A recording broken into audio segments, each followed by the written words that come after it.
Bonjour. Dans cet exercice, on va voir comment on calcule une intégrale curviligne d'une fonction vectorielle par le théorème de Green.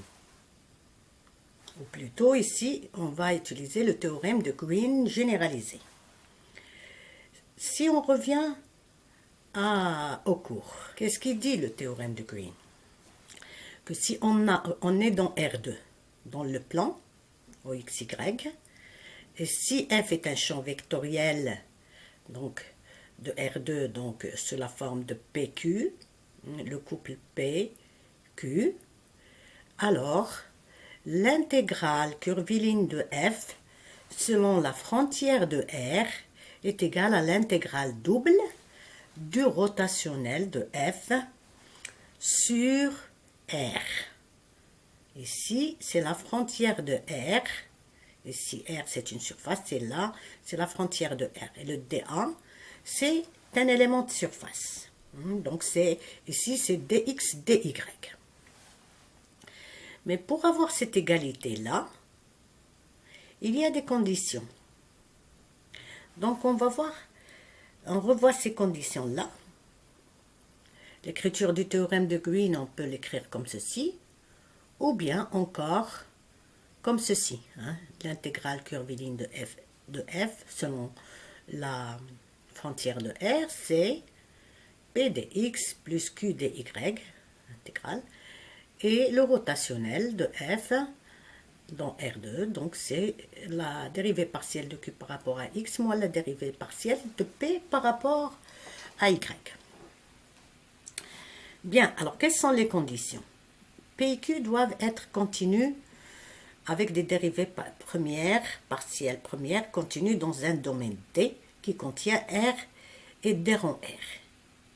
Et ce R, cette surface-là, ça doit être un domaine régulier dont la frontière est orientée positivement. Qu'est-ce que cela veut dire? Donc, domaine régulier, dans le cas simple, ça veut dire que R est de ce genre-là, c'est-à-dire que sa frontière est une courbe simple fermée.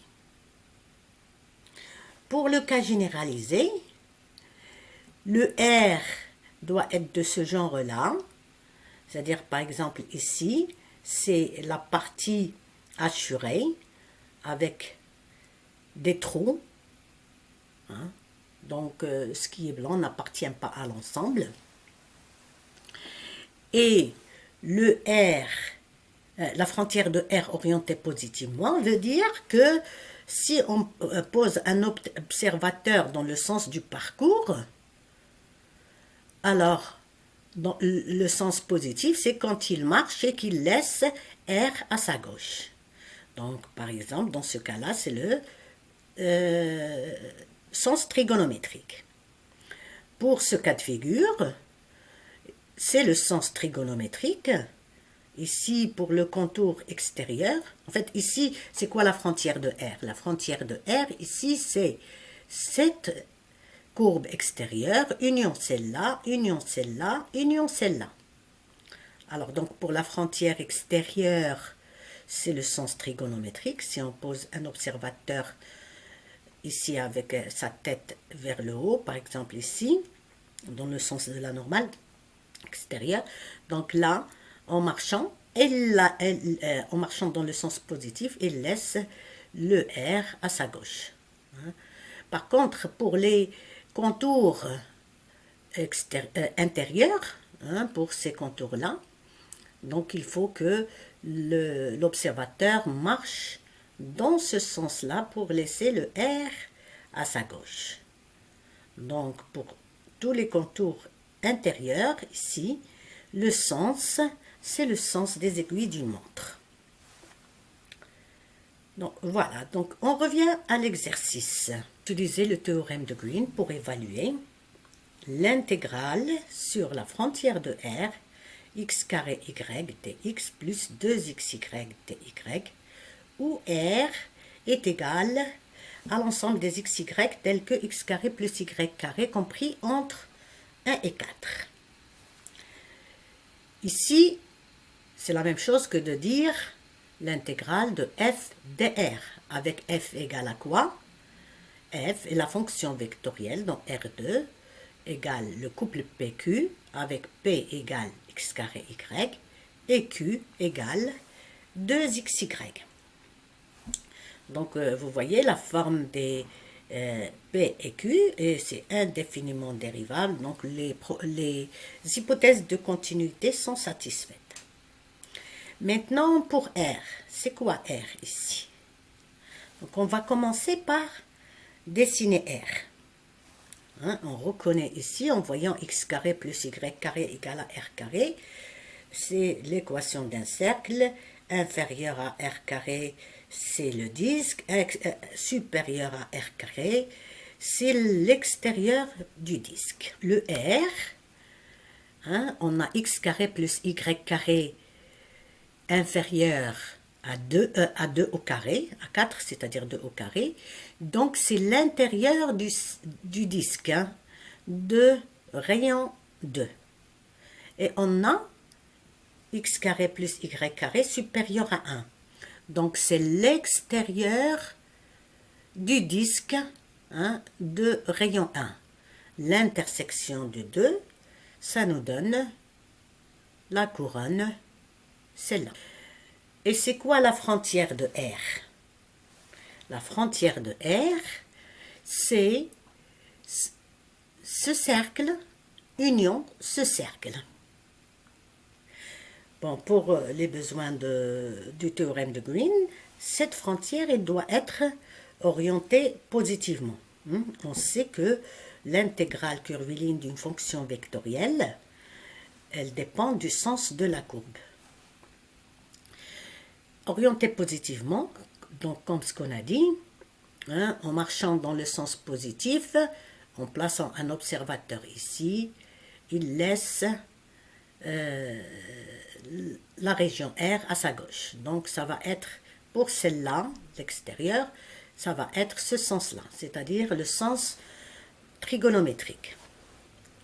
Et pour celle d'intérieur, hein, si on place un observateur qui marche dans ce sens, eh bien, il va à sa gauche, ça va être de ce côté-là, il va laisser R à sa gauche. Et donc, pour celle de l'intérieur, le sens, c'est le sens des aiguilles d'une montre. Maintenant, appliquons le théorème de Green. Voilà, ici, on parle de l'orientation positive. F, c'est PQ, c'est égal à x carré y, et Q, c'est égal à 2xy. Théorème R, elle est orientée positivement. Donc, on a bien un domaine régulier avec sa frontière orientée positivement. Donc, on peut appliquer le théorème de Green généralisé. Et donc, qu'est-ce que ça nous fait? L'intégrale curviligne selon la frontière de R, de x carré y dx plus 2xy, c'est l'intégrale de f dr sur la frontière de R. Qu'est-ce qu'il dit le théorème de Green? Que ceci est égal à l'intégrale double du rotationnel selon R, du rotationnel de f. Le rotationnel de f dans R2, c'est ceci. Dérivée partielle de Q par rapport à X moins dérivée partielle de P par rapport à Y. dA. dA, c'est dx, dy sur R. R ici, donc on a vu, c'est la couronne. Et d rond R ici, c'est la réunion du cercle C1 et du cercle C2. Et maintenant qu'on a appliqué le théorème de Green, il nous reste à passer au calcul. Donc on va remplacer la dérivée partielle de Q par rapport à X. Voilà, Q par rapport à X, donc Y est considéré comme une constante. Donc c'est comme si on a alpha X, la dérivée, ça va être alpha, c'est-à-dire 2Y. Et la dérivée de P par rapport à Y, donc X est considéré comme une constante, donc c'est comme si on a alpha Y, dérivé par rapport à Y, ça donne alpha, c'est-à-dire X carré. Donc ça nous donne que cette quantité, c'est 2Y moins X carré. Donc voilà la première étape. C'est une intégrale double à calculer. Et maintenant, pour calculer cette intégrale, on a une couronne, on a des cercles, donc on doit penser automatiquement aux coordonnées polaires. Alors donc on va donner la paramétrisation de R par les coordonnées polaires. La paramétrisation de R par les coordonnées polaires, donc ça va être x égale à R cos θ, y égale à R sin θ. Le θ il est compris entre 0 et 2π, mais le R, puisqu'on a la couronne, le R il est compris entre 1 et 2. Pour décrire la couronne. Si on fait le R ici, si on a une paramétrisation avec R ici égale à 1, ça décrirait le cercle de rayon 1. Et pour l'élément de surface, dx dy, il est égal à quoi en coordonnées polaires? Il est égal à R dr dθ. Bien, maintenant, il ne nous reste qu'à remplacer dans notre intégrale double. Donc là, c'était 2y, moins x carré, et là le dx dy r dr dθ. Le θ il est compris entre 0 et 2π, et le petit r il est compris entre 1 et 2. Donc on sépare les deux intégrales. Là le r avec le r ça va donner r carré, et là le r avec celui-là ça va donner r cube. Donc ça donne ceci. Là on sépare l'intégrale en r et l'intégrale en θ, puisque c'est intégrale variable séparable. Et dans la deuxième intégrale, pareil. Et donc, ce qui nous ramène au calcul d'intégrales simples à calculer. La primitive de r carré, c'est r3 sur 3. Primitive de sinus θ, c'est moins cos θ. Primitive de R3, c'est r4 sur 4. Et primitive de cos carré θ, là on a besoin de linéariser. Le cos carré θ, on sait qu'il est égal à 1 plus cos 2 θ sur 2. Donc, voilà, primitive de sinus. Et puis cos carré, c'est égal à 1 plus cos 2 θ sur 2. Bon, on continue les calculs. Donc ici, on a le cos θ, le cos de 2π, c'est combien? C'est 1. Et pareil, cos 0, c'est 1. Donc ça nous fait, cette quantité, c'est moins 1 plus 1, c'est 0. 0 fois quelque chose, c'est 0. Pour la deuxième, ici, ça nous fait pour 2 à la puissance 4, c'est 16 car, moins 1 quart. Donc ça fait 4 moins 1 quart. Multiplié par cette intégrale, alors on sort le 1 demi. La primitive de 1, une primitive de 1 c'est θ. Une primitive de cos 2 θ tout seul, c'est sinus 2 θ sur 2, entre 0 et 2π. Donc là, le sinus θ égale à 2π, ça fait 4π. Sinus 4π, c'est 0.